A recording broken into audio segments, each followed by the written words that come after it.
Es día 139 de leer la Biblia en 365. Soy Lorena, tu compañera de lectura usando un plan cronológico. Bienvenido al podcast de Alrededor de mi Mesa, inspirando simple hospitalidad. Leer la Biblia en secuencia siguiendo el orden en que historiadores y teólogos la han organizado es diferente y nos ayuda a observar cómo los eventos se conectan entre sí. Te animamos a que tus preguntas interpretativas o aplicativas no interrumpan tu lectura. Si te mantienes leyendo, eso vendrá con el tiempo. Al principio esto puede parecer incómodo y poco espiritual, pero la lectura es la base para profundizar el conocimiento de las Escrituras y tu relación personal con Dios. El banquete de hoy está en 2 de Samuel, capítulos 19, 20 y 21. Días atrás vimos que Absalón muere en batalla tras un intento fallido de usurpar el trono. David naturalmente está abatido en estado de duelo. Esta victoria sobre su propio hijo se vuelve en un gran dolor. Y 2 de Samuel 18 terminó diciendo que David lloraba la muerte de su hijo. Abre tu Biblia y desmenucemos juntos 2 de Samuel 19, versos del 1 al 4. Efectivamente, el dolor que David sentía por su hijo se volvió incontrolable, mientras el ejército, avergonzado y desconcertado, a pesar de su gran victoria, regresa a la ciudad. Versos del 5 al 7. El rey está golpeado por el dolor y ha quedado impotente en las colinas a las afueras de Jerusalén. Frente a esta reacción no sabia ni digna de no agradecer a sus tropas por arriesgar sus vidas por él, Joab, el comandante de su ejército, se acerca a David. Aunque hay que decir que no lo hizo con el debido respeto y deferencia a su soberano. Esto nos recuerda que cuando estemos llamados a reprender por malas acciones, no debe hacerse con dureza e insolencia. Entonces Joab le dice a David que sea valiente, que Absalón lo odiaba y era un rebelde, y es desmoralizante verlo llorar por la muerte de un enemigo, mientras que sus soldados acaban de obtener una victoria, sienten que los odia. Además le dice que debe salir y hablar con amabilidad a sus soldados, o si no, todos lo abandonarán. Verso 8. David humildemente acepta la reprimenda con prudencia y aplacablemente. Ceder puede prevenir efectos negativos de medidas equivocadas. David se recompone, sigue el consejo de Joab y se sienta ante sus soldados en las puertas de la ciudad. David no solo era padre afligido y arrepentido, también era rey. Aunque Joab no era un hombre temeroso de Dios, usó su reprensión para restaurar a David como rey. David tuvo que someter sus propios sentimientos por el bien de su pueblo. En la parte final del verso 8 leemos: pero Israel había huido cada uno a su tienda, es decir, los partidarios de Absalón tras su derrota se habían dispersado y se habían salvado huyendo. Versos del 9 al 23. Tras la batalla, Israel estaba confundido sobre lo que sucedería. La mayoría del pueblo se puso del lado de Absalón, así que no sabían cómo reaccionaría David al volver a ser su rey, ni qué debían hacer para que volviera a serlo. El pueblo estaba dividido en su lealtad. Algunos agradecían las victorias pasadas de David y deseaban que regresara como su legítimo rey, mientras que otros aún lloraban la muerte de Absalón, a quien inicialmente habían apoyado.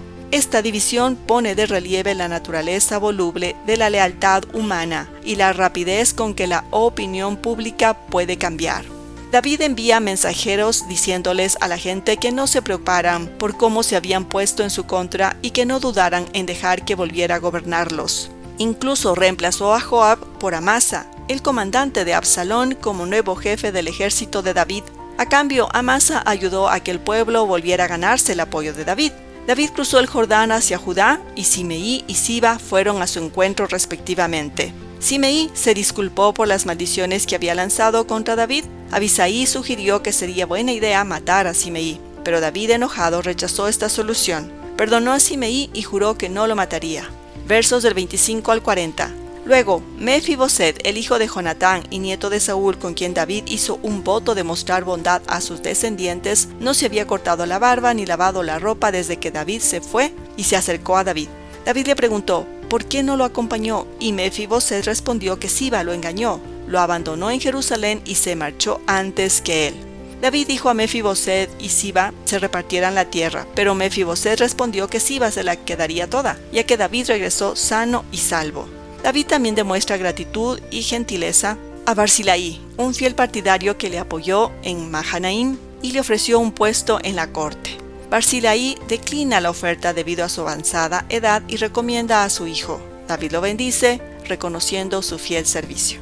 Versos 41 al 43. Mientras hacía la paz con sus antiguos enemigos, los aliados de David en el norte de Israel se sintieron ofendidos y se pelearon con los ancianos de Judá. Las tribus del norte sintieron que la tribu de Judá, que había absorbido a la tribu de Simeón, parecía recibir la mayor parte del honor durante el regreso de David. Se sintieron menospreciados porque se creían más leales a David.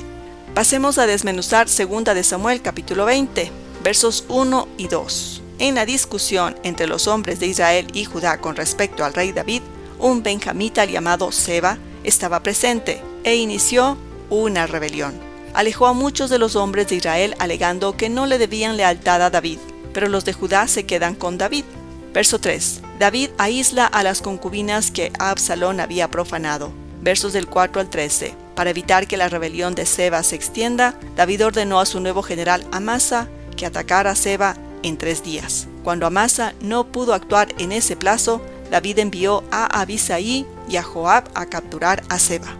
Cuando Absalón se rebeló contra David, designó a Amasa para que luchara contra él. Eso lo leemos en 2 de Samuel capítulo 17, verso 25. Después de que David sofocó la rebelión de Absalón como gesto de unidad, permitió que Amasa comandara sus fuerzas. Eso lo leemos en 2 de Samuel capítulo 19, verso 13. Pero Amasa no era un comandante competente. Por esta misma razón, Joab derrotó decisivamente a 20,000 de sus hombres en batalla. Eso lo leemos en 2 de Samuel capítulo 18, versos del 6 al 8. Además, por no ser un comandante competente, no reunió a las tropas en 3 días como David ordenó.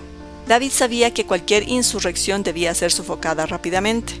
David pudo reconstruir sus fuerzas y derrotar a Absalón porque Husai lo engañó para que rechazara el consejo de Ahitofel de lanzar un asalto rápido contra las debilitadas fuerzas de David. Eso lo leemos en 2 de Samuel capítulo 17, versos del 1 al 14. Por lo tanto, David sabía que no podía demorarse en atacar a Seba.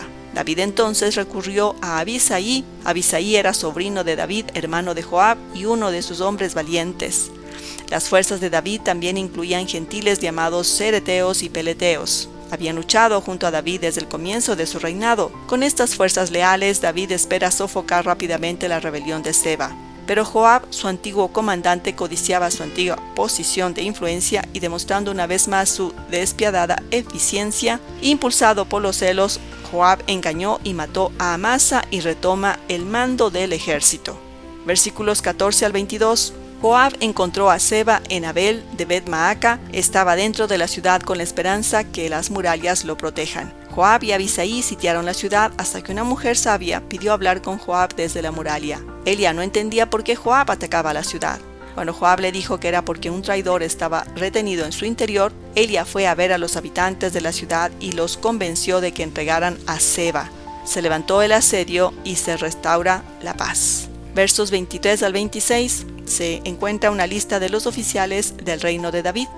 Y por último, desmenucemos juntos 2 de Samuel capítulo 21, verso 1. En algún momento durante el reinado de David, Dios castigó a la nación de Israel porque Saúl violó un voto que Josué había hecho con los Gabaonitas.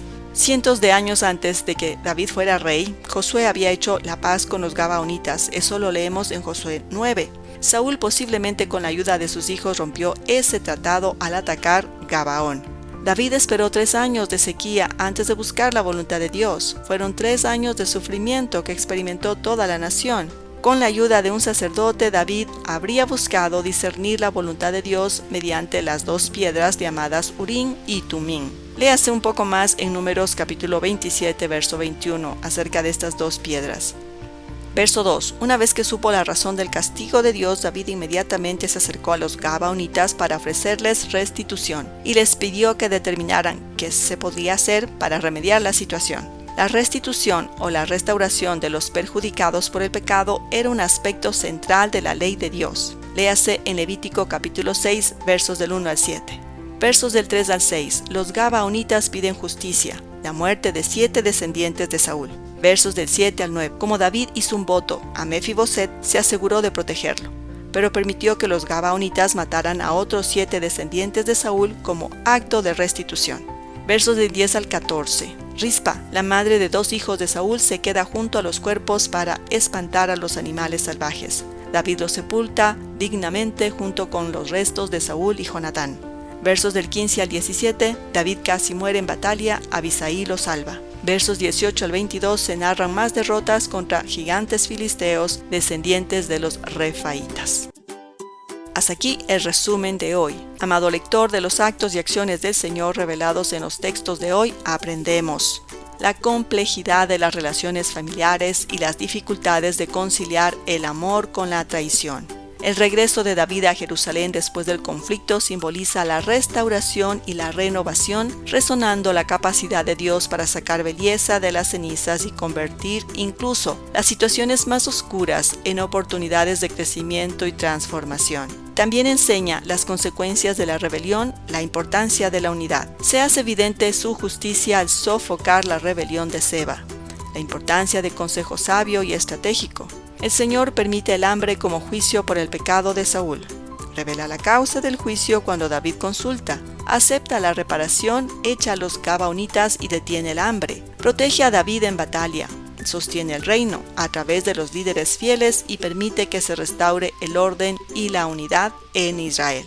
Alabemos al Señor por cómo su mano obra guiando eventos y asegurándose que sus propósitos se cumplan.